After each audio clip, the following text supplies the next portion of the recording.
What did you go through today? Maybe it was a quiet ache, the kind that doesn't shout but lingers.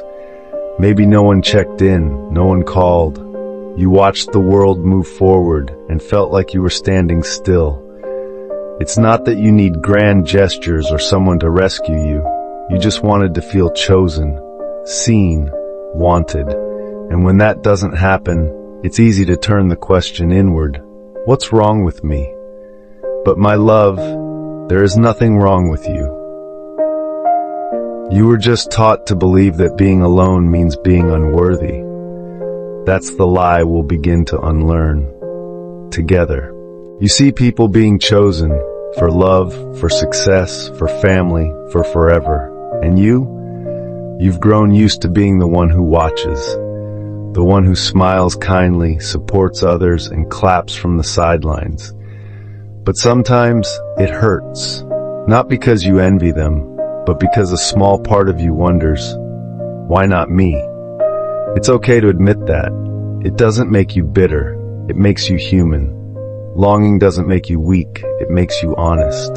You look in the mirror and search for clues. You wonder, am I too much, too quiet, too old, too complicated? You rewind every past relationship, trying to find the reason no one stayed. But what if the problem isn't you? What if the story you're telling yourself isn't truth, just fear wearing logic's mask? You are not hard to love.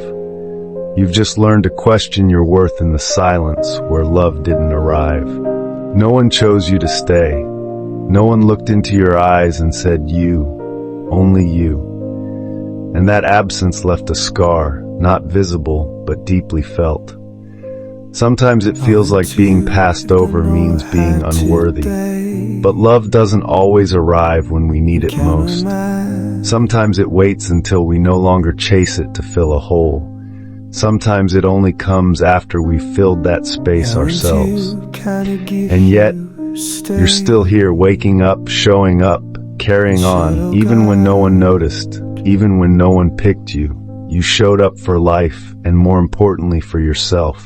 That's not failure, that's resilience, that's grace in motion. That's love in its most powerful form. I can't hear you, trust who. 'Cause that's more than You started small, a home-cooked meal just for one, a morning walk without your phone. You lit candles just because. You wore perfume to sit alone with a book.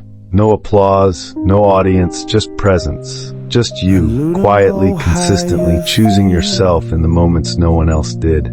That's not loneliness. That's restoration. You stopped waiting for someone to pick you out of the crowd.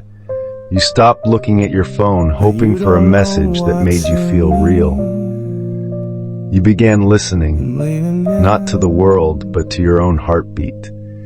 You realized that love is not something you earn by becoming smaller, quieter, more agreeable. Love, the kind you deserve, will never ask you to shrink. And one day, you realize something gentle and revolutionary. Love doesn't begin when someone else sees your worth. It begins when you no longer question it yourself. You stopped seeing your solitude as proof of unworthiness. You started seeing it as space for healing, for expansion, for becoming. And in that space, you became someone who didn't beg to be chosen because she already chose herself. So today, I choose myself, not because I'm done loving, but because I'm done abandoning myself in the name of love. I choose to be kind to my body, gentle with my thoughts, and fierce with my boundaries. I choose to live a life that feels like home, even if no one shares it with me yet. If no one has chosen you yet, that's okay. You are learning to do the most sacred, radical thing a woman can do, to choose herself. To stop waiting, to stop apologizing, to stop shrinking. And from that place of fullness, when love does come, it will not require you to disappear. It will meet you where you already are, whole, steady, and finally free.